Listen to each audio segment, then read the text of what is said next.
होना शुरू हो गया, लेकिन वजन जरूरत से ज्यादा 5 किलो कम हो गया। जिसकी इसकी वजह से मैं अंडरवेट लग रहा हूँ। अभी मेरा वजन 50 kg है। समस्या ये है कि वजन अभी कैसे बढ़ेगा। हाँ, ये सवाल लास्ट टाइम भी हमने लिया था, फिर से रिपीट कर लेते हैं। वजन जो है एक रिलेटिव है। जैसे एक एग्जांपल देता हूँ, मुंबई में जयंत भाई सोनी, उनका वजन था 156 kg। जब उनका वजन 100 kg हुआ, तब उनके रिश्तेदार वाले उनके पीछे पड़ गए और कहने लगे कि तू कितना दुबला पतला दिखता है, कमजोर हो गया है, मर जाएगा, बंद कर दे। तो इस 100 kg वालों को भी लोग दुबला पतला कहते हैं। तो ये कोई स्टैंडर्ड फॉर्मूला लोगों के पास नहीं है। और ये हमें सोचना है कि हमें वजन चाहिए या वजन। हमें जो मानवदेह मिला है ईश्वर की कृपा से, तो वजन के लिए नहीं, वजन लेके घूमेंगे क्या करेंगे, हमारा वजन बढ़ना चाहिए। फिर भी जिसको वजन बढ़ाना है उनके लिए मैंने सोल्यूशन दिया था कि तब तक क्लींसिंग, सफाई होती रहेगी तो वजन कम होता रहेगा। तो सफाई वाला जो पोर्शन है, तो यदि आपको लगता है कि अब जरूरत नहीं है, कोई रोग नहीं बचे नहीं रहे, तो सफाई वाला सब कुछ बंद कर दे। सफाई वाला आप जानते हैं कि मॉर्निंग फास्टिंग 8 घंटे का उपवास, दूसरा है सुबह शाम 2 बार एनिमा, तीसरा है क्लींसिंग जूस, आइटम करेला का या आंवले का या स्टार का, कोई भी जिससे सफाई होती है, बंद कर दी। तो सफाई से जो निकल रहा था वो बंद हो जाएगा। और अब जो शरीर को पोषण मिलता है जिसमें से ऐसा भोजन, सलाद, सब्जी, फल खाने लगो। और इसमें भी जब भी भूख लगती है, दिन में 1, 2, 3, 5 बार, कभी भी कितनी बार, तो भूख के अनुसार खाने लगो, तो वजन धीरे धीरे बढ़ने लगेगा। और फिर से आपको लगता है कि इतना नहीं बढ़ता जितना आप चाहते हैं, तो शाम को एक बार सब्जी ज्यादा, अनाज कम, ऐसा नाश्ता कुछ दिन के लिए भी कर सकते हैं। और रात का भोजन सब्जी ज्यादा, अनाज कम, ऐसा कर सकते हैं। तो जो आप चाहते हैं इतना वजन आ जाएगा। धन्यवाद गुरुजी। हाँ, धन्यवाद। प्रश्न नंबर 2, मैं साधना करना चाहता हूँ। मैंने आप लोगों की अनुभव वेबसाइट यूट्यूब पर देखे। आप अपक्व आहार खाने की बात कहते हैं, लेकिन यहाँ कोरोना वायरस की बीमारी ना हो उसके लिए लोग गर्म नींबू पानी और काढ़ा पीने के लिए बताते हैं। डॉक्टर, मीडिया सभी एक ही बात दोहराते रहते हैं जो आपने कहीं भी नहीं कहा और बताया। सर, थोड़ी दुविधा है, मार्गदर्शन करें। हाँ जी, जितने मुंह उतनी बातें, ये हम जानते हैं। जो कोई जानता है, मानता है, करता है, इसके हिसाब से बताएंगे। तो हम यहाँ जो मानते हैं, जो जानते हैं और जो खुद करते हैं वही बताते हैं। यहाँ कोई काढ़ा को स्थान नहीं है, यहाँ कोई गर्म किया हुआ पक्व आहार का स्थान नहीं है।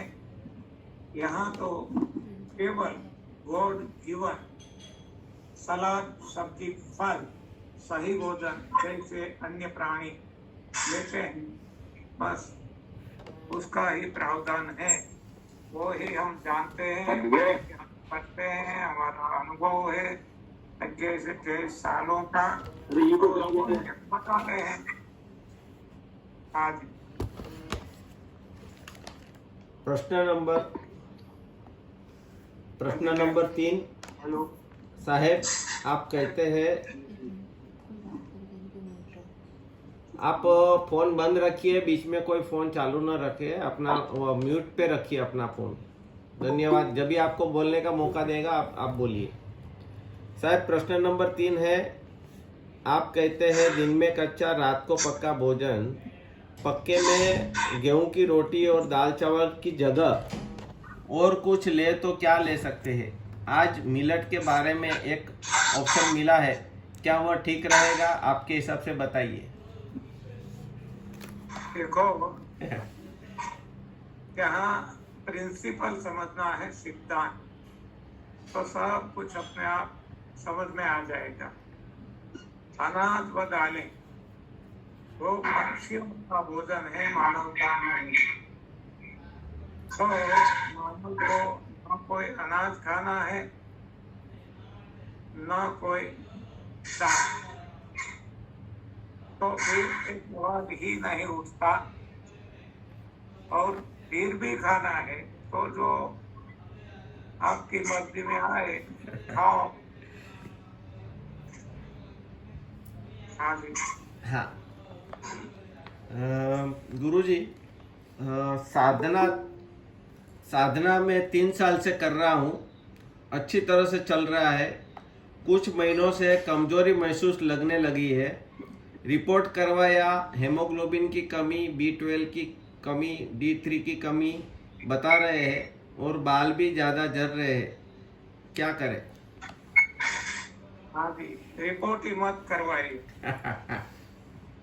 हाँ, रिपोर्ट करवाएंगे तो आज भी कहा जाता है कि आप रिपोर्ट करवाने जाते हैं तो you are corona positive, report नहीं करवाते तो नेगेटिव।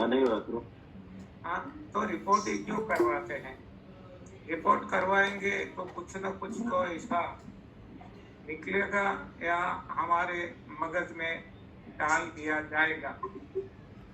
आज जो भी है सो है। हाँ, क्योंकि हमने ये रास्ता पकड़ा है,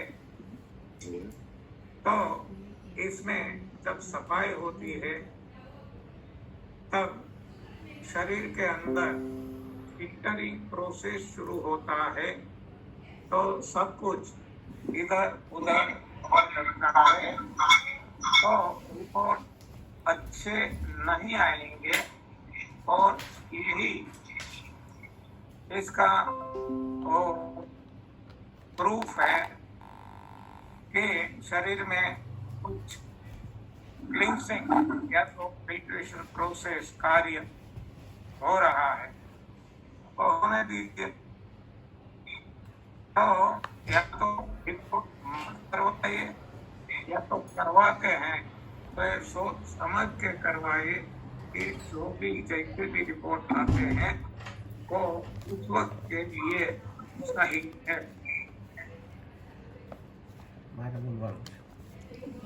हाँ गुरुजी प्रणाम। मानव सेवा ही प्रभु सेवा है, यह सूत्र सभी जगह सभी धर्मों में बताया है। आज की परिस्थिति में इतना रिस्ट्रिक्शन आ गया है कि हम कैसे दर्दी की सेवा करें। जैसे हमें मिलने से वो दूर रखते हैं, देखने भी नहीं दे सकते हैं, हमारे अपने इस कोरोना बीमारी में चले गए हैं। यह कैसा संकेत है प्रभु? मन सदा चिंतित रहता है। देखो, ये जो स्लोगन है मानव सेवा, हाँ, तो कभी कहते हैं अन्नदान सही सेवा, हाँ, कभी कहते हैं रक्तदान महादान। तो ऐसे सारे सूत्र समाज में जब जिसको जैसी जरूरत होती है कहते रहते हैं। तो जरूरत नहीं है कि मानव की ही सेवा करें। सेवा वो कोई क्षितिज नहीं है। सेवा हर किसी की करनी है, हर कोई प्राणी, चाहे छोटा हो बड़ा, चाहे मानव हो, पशु हो, पक्षी हो, कोई भी। तो इसमें मानव को ही केंद्र में रखना जरूरी नहीं है।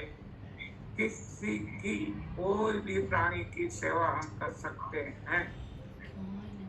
कहीं भी नहीं जा सकते तो कोई बात नहीं, हमारे घर के कोने में बैठे बैठे हम प्रभु को प्रार्थना कर सकते हैं कि हे प्रभु, सभी को स्वस्थ रखो, सभी को सुखी रखो। इतनी प्रार्थना, इतनी कामना तो हम कर सकते हैं ना। ये भी तो एक बहुत अच्छी सेवा है। सेवा के लिए कहीं जाना, किसी को कुछ देना, खिलाना पिलाना, ऐसा कोई जरूरी नहीं है। गुरुजी आपने सही कहा, लेकिन ऐसा इनका केस में ऐसा हो गया था कि उनके घर के ही लोग जब बीमार थे तो उनकी सेवा में वो खड़े नहीं रह पाए, इसके लिए उनका ये प्रश्न था। लेकिन ठीक है, आज जो भी समय चाह रहा है उसके कारण वो उनके मन में दुख है कि मैंने मेरे पिताजी की सेवा नहीं कर पाया मैं, ये उनका प्रश्न था। प्रश्न नंबर 6। ये तो जो हमारी मन में मान्यता बनी है, इसलिए हमें ऐसा होता है। नहीं तो कौन अपना कौन पराया। हाँ, ये मैं और मेरा वो ही तो माया है, और ये जो माया है वो ही तो आत्मा और परमात्मा के बीच में एक पर्दा है जो दोनों को एक नहीं होने देता। तो हमारे पिताजी है तो उसकी सेवा करना, और कोई किसी के पिताजी की सेवा नहीं करना, बेटे की सेवा नहीं करना। हाँ, ये तो स्वार्थ, सेवा में कभी स्वार्थ नहीं आता।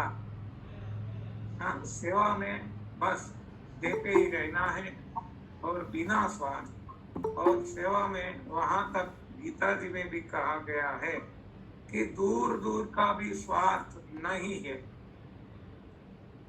और कोई हमें सेवा से मेवा मिल जाए ऐसी कोई बिना अपेक्षा, बिना आसक्ति हमें सेवा करना है, वो ही सही सेवा है। धन्यवाद गुरुजी। प्रश्न नंबर 6। साहेब प्रणाम, मैं साधना एनडीएस का साधक हूँ। साधना अच्छी तरह से चल रही थी। यह लॉकडाउन में मुझे कुछ भी तकलीफ नहीं हुई, लेकिन अब कुछ महीनों से मन चिंता में लगा रहता है कि अब आगे कैसे चलेगा, सब ठीक चलेगा या नहीं चलेगा। मैं नहीं चाहता हूँ ऐसे विचार आए, फिर भी मन चिंताग्रस्त रहता है। नींद भी कम हो गई है। ऐसी स्थिति में हम उसे कैसे संभालें, कैसे हैंडल करें?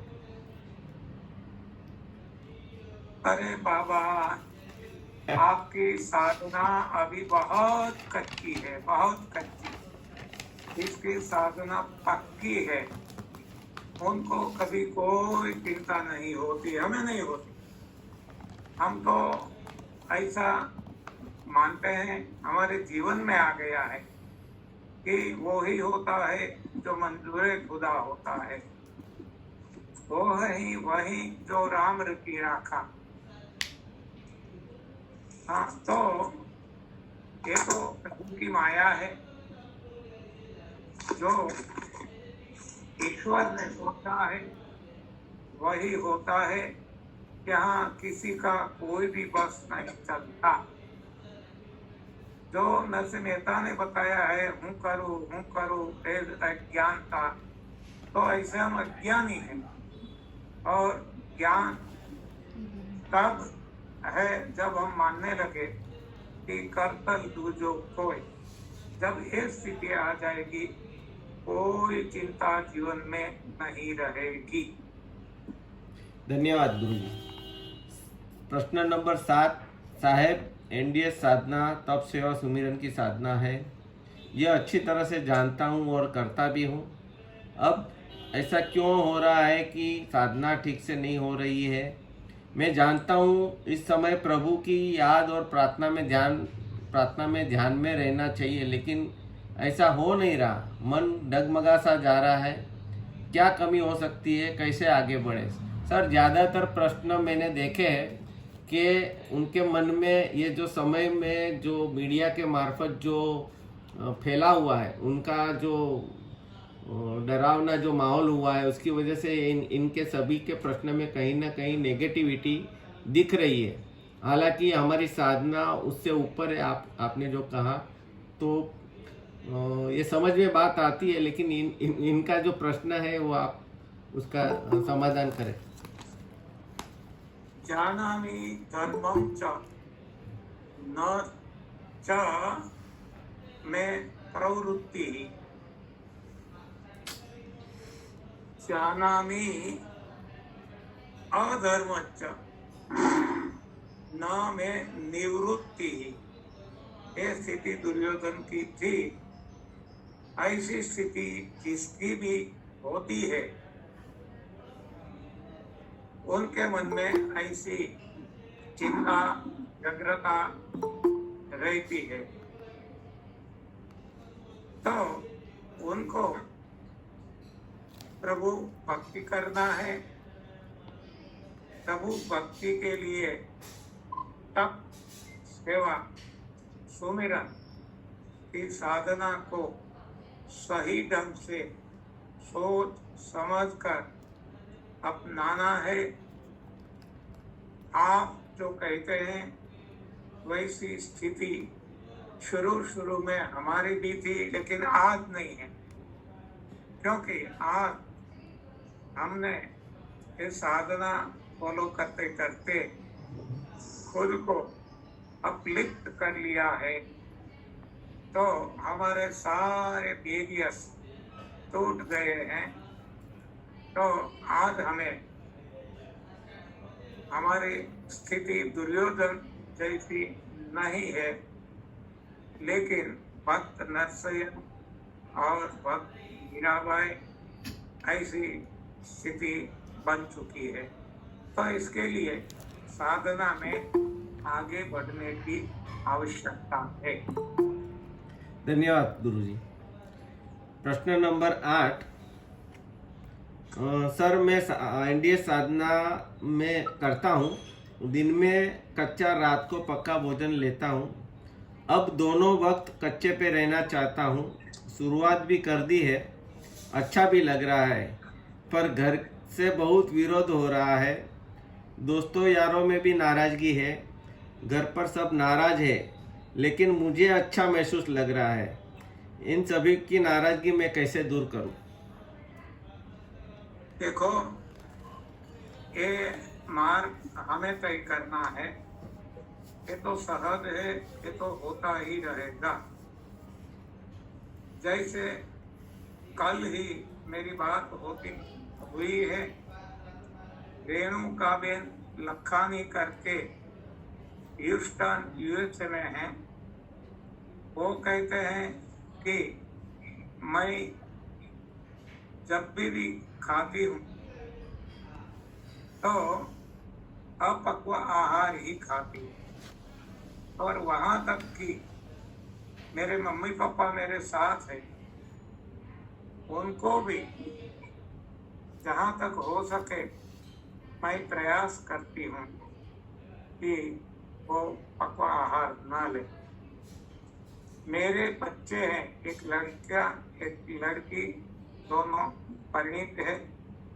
तो उनको भी वो स्पष्ट मना करती है कि मेरे घर आप आओगे तो जो मैं खाती हूँ वो ही आपको खाना पड़ेगा। यदि आपको पक्वा आहार खाना है तो आप अपनी व्यवस्था कर लेना, मेरे घर पे कुछ नहीं मिलेगा।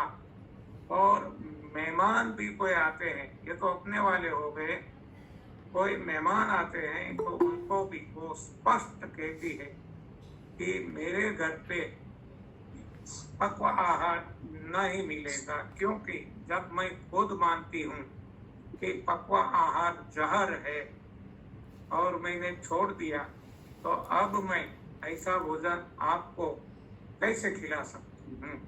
तो ये उनकी स्थिति है, हर किसी की ऐसी नहीं हो सकती। जैसे भक्त के लिए बताया गया है तुलसीदास जी के द्वारा कि आपकी भक्ति में आपको कोई भी दखल अंदाज कर रहा है, चाहे आपके परिवार वाले नजदीकी सदस्य भी क्यों ना हो, तो उनको ठोकर मार के आप आगे निकल जाओ, क्योंकि ये प्रभु प्राप्ति का मार्ग है। यहाँ आसक्ति, ऐसे लौकिक संबंध नहीं चलेंगे। तो ये हमें डिसाइड करना है, हमें जब लौकिक संबंध भी रखना है तो फिर हमें हमारे परिवार वालों को मनाना पड़ेगा, उनको जो अच्छा लगता है इसको मान देना पड़ेगा। तो ये मध्यम मार्ग है कि रात को जब हर कोई पक्व आहार लेते हैं तो आप थोड़ा सा उनको राजी रखने के लिए ले लो, सब्जी ज्यादा ले लो, तो वो भी खुश रहेंगे और आपकी साधना भी महत अंश में टूटेगी नहीं। तो ये मध्यम मार्ग है जो आप खुद को डिसाइड करना पड़ेगा।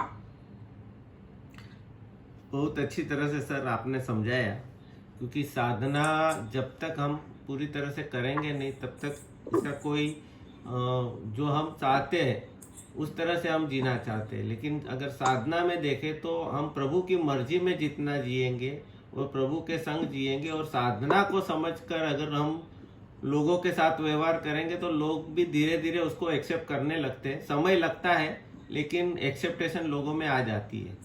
धन्यवाद प्रभु। प्रश्न 9वां है चौहान साहब, इसमें भी प्रश्न तो वैसा ही है कि एनडीए साधना के जीवन आनंद से कट रहा था, यह कैसा समय आया, यानी वही सेम है। तो मैं उसको रिपीट क्वेश्चन समझ के मैं उसको आगे बढ़ता हूँ। प्रश्न है सर, साधना को कहीं भी कोरोना नहीं हुआ है, एनडीए साधक को कहीं भी कोरोना नहीं हुआ है, कहीं ऐसा सुनने में भी नहीं आया है। हमने कई लोगों के साथ कोरोना पॉजिटिव लोगों को मैंने एनिमा प्रयोग करवाया और उनको एनडीए साधना करवाई, जिससे वो जल्द से जल्द ठीक हो गए। वाकई साधना प्रभु की राह है। कुछ लोग जिन्हें एनडीए साधना से मना कर दिया और दवाई लेकर के स्वस्थ होना चाहते थे, वो आज भी परेशान है। क्यों कब सभी लोग ये नहीं कर पाते? ऐसी आसान साधना कब होगा? दुख और दर्द और दवाई से मुक्त ये मानव जीवन। कहने का मतलब ये है सर कि साधना लोग करते हैं और उसमें से अच्छे हुए हैं, और एनिमा और बाकी का प्रयोग कराने से कोरोना वाले भी अच्छे हो गए हैं। और ऐसी अच्छी साधना कुछ लोगों ने नहीं की और वो आज भी बीमार है, परेशान है। तो ये मानव क्यों नहीं समझता कि ऐसी सीधी आसान साधना हम करें और रोग मुक्त हो जाए? तो ये जो साधना है ये भी आगे का खेल है, हर किसी के भाग्य में नहीं होता है। इसके भाग्य में है उनको ही मिलता है। आपने देखा होगा, मेरा भी अनुभव है कि औरों की बात तो कहाँ करें, हमारे घर में हमारे रिश्तेदार, हमारे परिवार के लोग भी हमारी बात मानते तो नहीं, सुनने को भी तैयार नहीं है। वो दवाइयां ले रहे हैं लेकिन हमारी बात नहीं मानते, क्योंकि उनके भाग्य में अब ये नहीं है। जब भाग्य खुल जाएगा तब वो मानने लगेंगे और अब वो फॉलो करने लगेंगे। तो इन शॉर्ट कहे तो ये साधना जो है सभी के भाग्य में नहीं है। धन्यवाद। सही बात बताई, क्योंकि सबसे पहले हमने देखा है कि हमारा विरोध हमारे घर से ही होता है। लोग शायद मान लेते हैं लेकिन घर वाले जल्दी से नहीं मानते। उनको मनाना के पीछे समय गंवाना, उससे अच्छा जो भी हम साधना कर रहे हैं, जो मान रहे हैं, उसके पीछे हम समय गंवाए तो ज़्यादा बेहतर है। धन्यवाद। प्रभु, एक क्वेश्चन है, कैंसर जैसी बीमारी में एनडीए साधना हम कैसे सपोर्ट कर सकती है? Doctor, operation, chemo, radiation, bone marrow transplantation जैसी ट्रीटमेंट बताते हैं, काफ़ी खर्च बताते हैं। मुझे डर लगता है, मैं कैसे सरवाइव करूंगी? मार्गदर्शन करिए। कैंसर के लिए ये सवाल है ना? Yes sir. हाँ, तो देखो, आज की ही मैं बात करूं। आज 2 घंटे तक, मिनिमम 2 घंटे मैं बताता हूँ, एटलांटा यूएसए की एक लेडी डॉक्टर एमडी डीजीओ के साथ मेरी बात हुई। तो वैसे तो बॉम्बे की है, कुछ 8-10 साल से यूएसए एटलांटा में है। उनको ब्रेस्ट कैंसर हो गया, दोनों ब्रेस्ट अपने निकाल देने पड़े। और ये जो ट्रीटमेंट है कैंसर की, वो भी दी जाती है। ये सारी ट्रीटमेंट भी उन्होंने ली। उनको लगता था कि भाई ठीक हो गई, लेकिन ठीक से 1 साल के बाद वो ही समस्या सामने आ गई और कैंसर सारे शरीर में फैल गया। तब उन्होंने सुना तो था लेकिन वो मानती नहीं थी। अब वो मानने लगी, करने भी लगी और 2 सवाल थे, 2 घंटे तक मेरे साथ बात करके वो खुद ने खुद को सेटिस्फाई किया। तो उनको भी मैंने बताया कि आप तो जानती है, 2-3 साल पहले जापान के एक साइंटिस्ट को कैंसर की ट्रीटमेंट के लिए ऑटोफेगी के नाम दिया। वैसे तो उपवास ही है, निर्जल उपवास। तो ये निर्जल उपवास से, ऑटोफेगी से कैंसर ठीक हो जाता है, ऐसा उन्होंने समाज को बताया और समाज ने उनको नोबेल प्राइज दिया। देखो, वैसे देखा जाए तो इसमें नया क्या है? ये तो हजारों साल से हम जानते हैं कि लंघनम परम अवगतम, और हजारों साल से मानव की बात है। लेकिन अन्य प्राणी जो पढ़े लिखे नहीं है, वो भी, उनको कोई भी शारीरिक समस्या होती है, छोटी हो या बड़ी, वो खाना पीना छोड़ देते हैं। यानी उपवास से सारे रोग ठीक होते हैं। और उपवास में होता क्या है, ऑटोफेगी में ऐसा बताया है कि शरीर खुद के जो नुकसान करने वाले सेल्स है, ऐसे सेल्स को तो शरीर खुद खा जाता है जब शरीर को बाहर से हम खाना नहीं देते। तो यही बात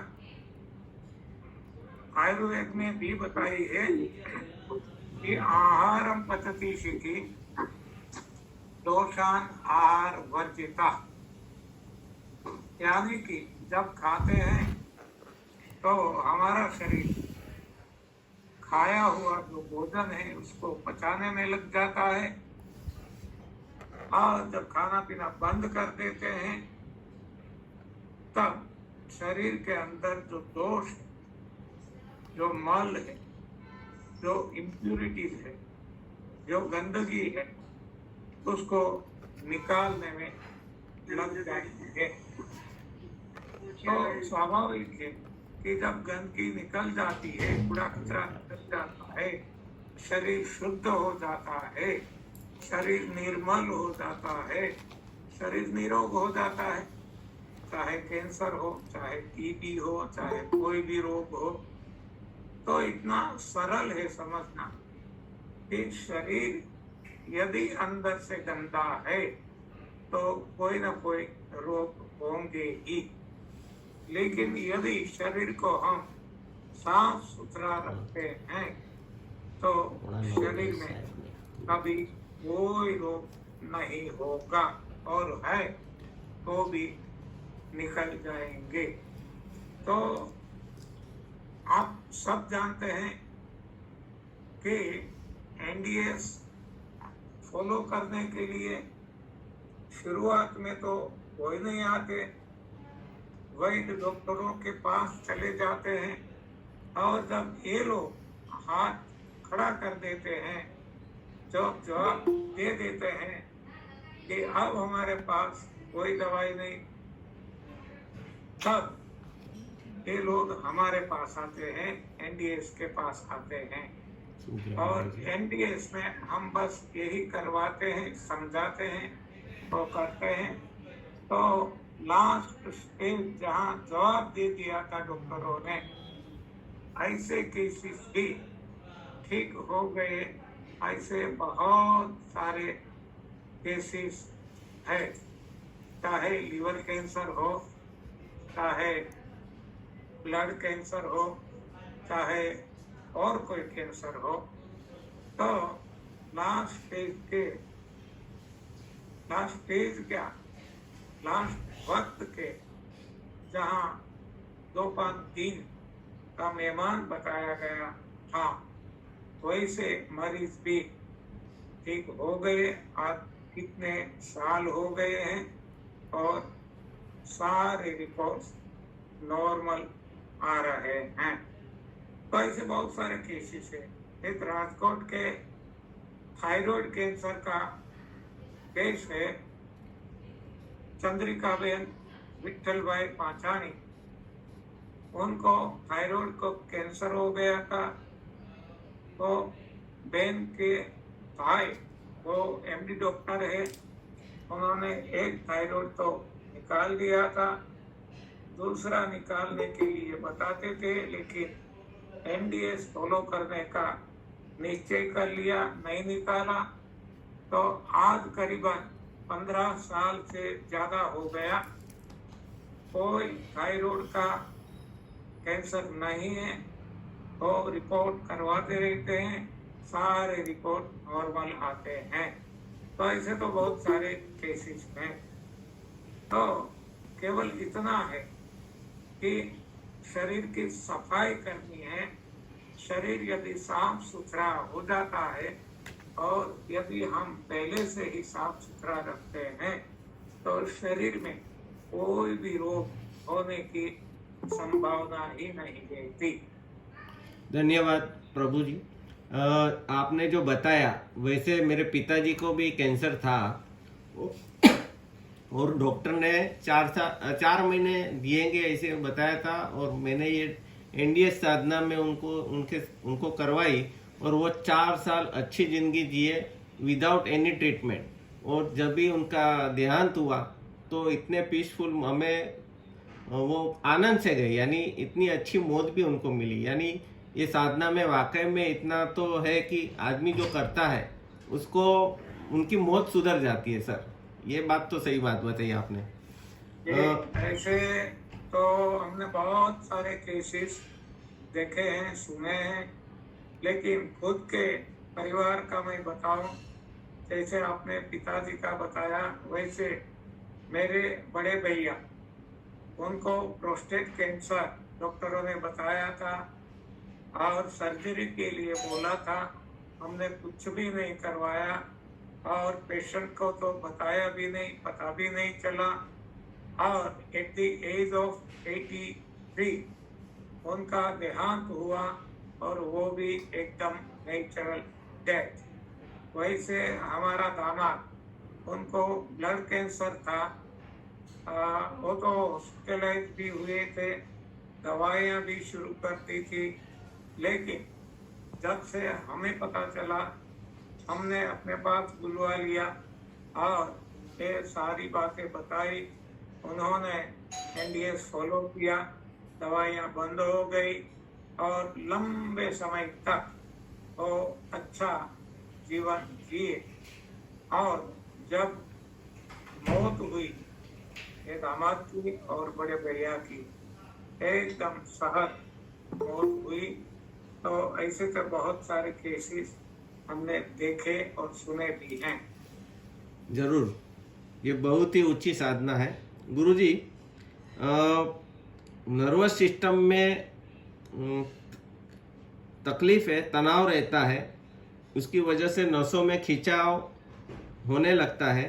तकलीफ इतनी ज़्यादा हो जाती है कि दिमाग ठिकाने पे नहीं रहता, गुस्सा आ जाता है, कुछ वक्त के लिए आउट ऑफ कंट्रोल स्थिति हो जाती है। साधना कर रही हूँ, कभी उपवास कभी रसार पर भी रहती हूँ। शुरुआत में अच्छा लगा, फिर से कहीं न वहीं दौरे पड़ने लगे हैं, क्या करूँ?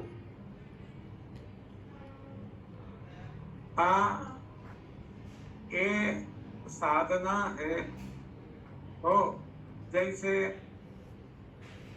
आप जानते हैं कि इसमें शरीर की अंदर की सफाई पे जोर दिया जाता है।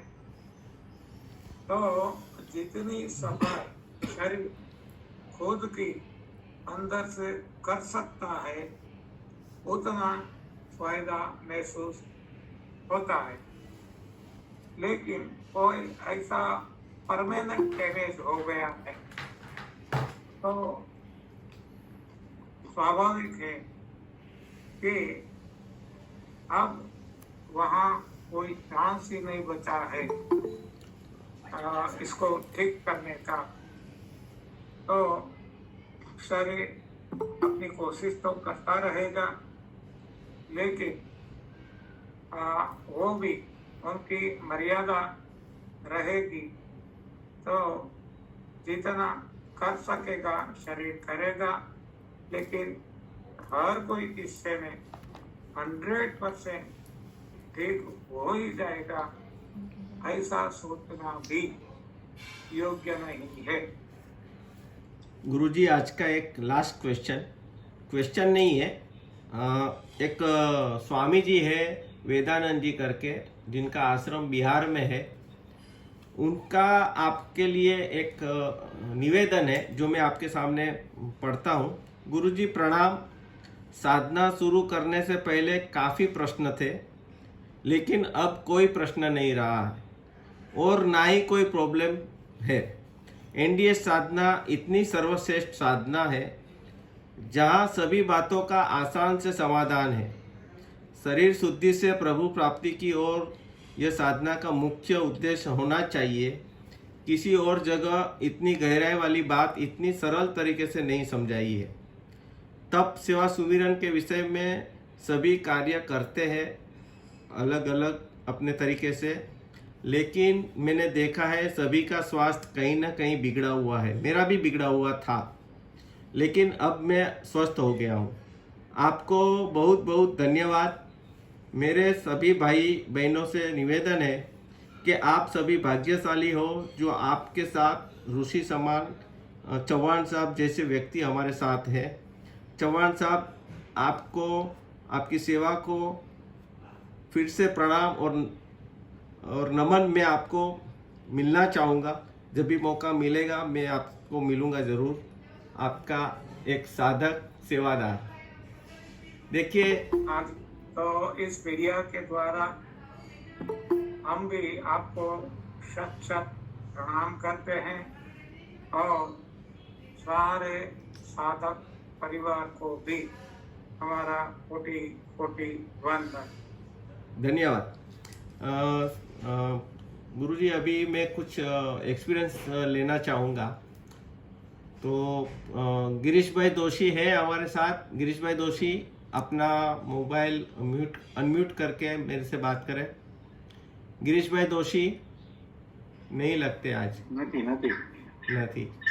ओके, तो कालू भाई सावलिया। कालू भाई अभी तक यहाँ थे, अभी अच्छा। नीचे गए, बुआ लेके हैं। अच्छा। जब तक आए हाँ, तब तक कोई किसी और बात का। कर लेते हैं। हाँ, मैं दे सकता हूँ तब। यतीन भाई पारिक है। प्रकाश भाई नारोला है, अगर चाहिए। यतीन भाई, हाँ मैं भी हूँ। यतीन भाई हमारे मुंबई के साधक है और वो अपना एक्सपीरियंस 2 मिनट में आपके साथ शेयर करेंगे। यतीन भाई, अपना मोबाइल अनम्यूट करके बात करें। हाँ, प्रणाम चौहान साहब। मैं यतीन परीक मुंबई से हूँ। करीब 6.5-7 साल पहले मैंने एनडीएस की साधना चालू की थी और अभी मैं थोड़े बहुत वेबिनार भी लेता हूँ और जिनका फोन आता है उनको भी बताता हूँ कि एनडीएस में क्या करना चाहिए। और मैं खुद डायबिटिक था पहले, सुबह शाम इंसुलिन लेता था, लेकिन एनडीएस साधना चालू की राजू भाई सरवैया के मार्गदर्शन में, तब से मेरा डायबिटीज नहीं रहा है।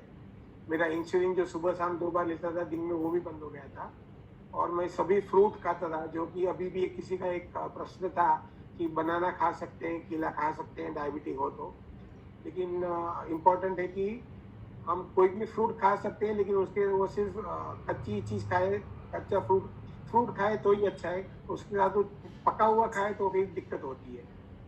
तो ये एक बहुत इम्पोर्टेंट है और हमसे जो भी हो सके एनडीएस का प्रचार करने के लिए हम वो ट्राई करते हैं। जितना हो सके उतना लोगों से हम जुड़ते हैं ताकि सभी को ये बहुत जो सरल प्रथा है जिसमें कोई कॉम्प्लिकेशन नहीं है, जहाँ हम विटामिन प्रोटीन ये वो कोई भी बात नहीं करते हैं, बहुत सरलता से समझा सकते हैं, उसको हम सभी को समझाने की प्रयत्न करते हैं। और चौहान साहब की जो शिक्षा दी हुई है हमको, उसी को हम फैलाने की कोशिश करते हैं। धन्यवाद। किसी हाँ, तो कालू भाई अभी गया थे। कालू भाई, आपका एक्सपीरियंस आप सिर्फ 2 मिनट में आप बताइए। ऐसे तो कालू भाई को पूरा मिलने जैसे व्यक्ति में सभी जानते ही है, देखा भी है, फिर भी आज रूबरू हमारे सामने। कालू भाई नमस्कार, प्रणाम।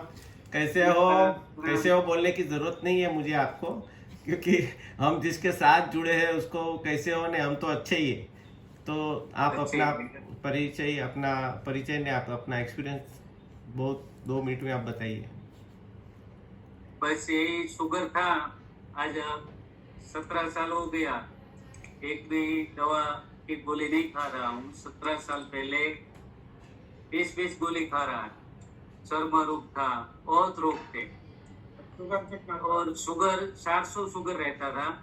आज बिल्कुल शुगर नहीं है। 20 साल से कोई दवा शुगर की नहीं खाई। क्या खाते हैं? अभी सब मिठाई खाते हैं, सब वो आम खाते हैं। अभी तो हम यहाँ गुरु जी के घर है तो आम मिलती है तो आम खाते हैं। तो ऐसे सब अभी मिठाई में भी लड्डू भी खा लेते हैं, सब कुछ खाते हैं, लेकिन शुगर नहीं आता है। कभी दवा की जरूरत नहीं होती। बाद में तो अभी बहुत मेरे पास भी इतना अनुभव है, मेरे पिताजी का है, तो वो भी समझो रहे कि 5 घंटा डॉक्टर लोग ने दिया था, तो उसमें से हमने यही साधना करवाई, तो वो 10 साल तक जिंदा रहा और 10 किलोमीटर चल रहे, तो वो भी अच्छा था।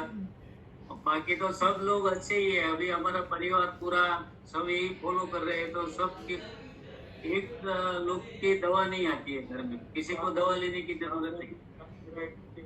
हाँ, दापोली में कांति भाई पटेल करके थे, उसने मुझे बुलाया, उसको 3 बार डायलिसिस चलता था दिन में, डेली सर्विस, एक दिन में 3 बार डायलिसिस चलता था, तो वो भी बंद हो गया। उसके बाद 8 महीने में उसकी सब दवाइयाँ छूट गई, शुगर थी, बीपी था और डायलिसिस, लीलावती हॉस्पिटल का पेशेंट था और वो एकदम तंदुरुस्त हो गए। ऐसे तो बहुत सारे लोग हैं, सूरत में हमारे पास बहुत लोग आते हैं, तो सबको हम समझाते हैं, ये साधना करते हैं, वो सब अच्छा ही होता है, यहाँ कोई दवाई तो है ही नहीं, तो हम क्या देंगे, और सिर्फ रसायन और कच्चा फल फूल ऐसे सब कुछ खिलाते रहते हैं। कालू भाई धन्यवाद। कालू भाई का मैं परिचय दूं तो वो मेरे जैसे ही यहाँ बम्बई में मैं सेमिनार करता हूँ वैसे वो सूरत में करते हैं, और उनका बेटा सूरज सावलिया जो नासिक में ये सेमिनार का आयोजन करता है। तो बहुत बहुत आपका धन्यवाद। प्रदीप भाई शाह हमारे साथ है। प्रदीप भाई, प्रदीप भाई, प्रदीप जी, प्रदीप शाह। हाँ नमस्कार। नमस्कार साहब। प्रदीप भाई आपनो प्रदीप भाई का मैं परिचय दूं तो प्रदीप भाई मेरे साथ में बम्बई में मेरे साथ जुड़े हैं और बहुत बड़े साधक है। प्रदीप भाई आज 3 साल से टोटल रॉ फूड पे है, यानी अपक्वा आहार पे ही है, पका हुआ भोजन नहीं लेते। और प्रदीप भाई का मैं ज़्यादा परिचय ये दूं कि प्रदीप भाई भी सेमिनार करते हैं, और चौहान साहब के ऐसे मैं बोलूँ तो हमारे साथ जो जुड़े हुए साधक में आज उनका नाम थोड़ा ऊंचे दर्जे से हम ले सकते हैं, क्योंकि उन्होंने बहुत सारी सेवा, उनकी निस्वार्थ सेवा हमारे साथ जुड़ी हुई है। प्रदीप भाई आप अपना कुछ महत्व इस सेमिनार में आप दे सकते हैं। गुरुजी प्रणाम, आप सभी साधकों का प्रणाम। आज हमारे पास जो बहुत बड़ी समस्या है, आज सुबह भी मैंने चौहान सर से बात की थी कि सभी को आपका मार्गदर्शन आज ज्यादा जरूर है। हम तो एक प्लेटफॉर्म खड़ा कर रहे हैं कि आप पूरी दुनिया को ये संदेश जाना चाहिए, हमारा घर घर तक ये संदेश जाना चाहिए कि ये साधना इतनी सरल है, इतनी सिंपल है, और एक ऑर्डिनरी आदमी भी समझ के करे तो वो ठीक हो जाए, बड़े से बड़ा डॉक्टर अगर बीमार है वो करे तो वो भी ठीक हो जाए, ऐसी साधना है। और आज हम देख रहे हैं कि ये साधना है, इसको कहीं भी नेट प्रदीप भाई नेट कट रहा है आपका।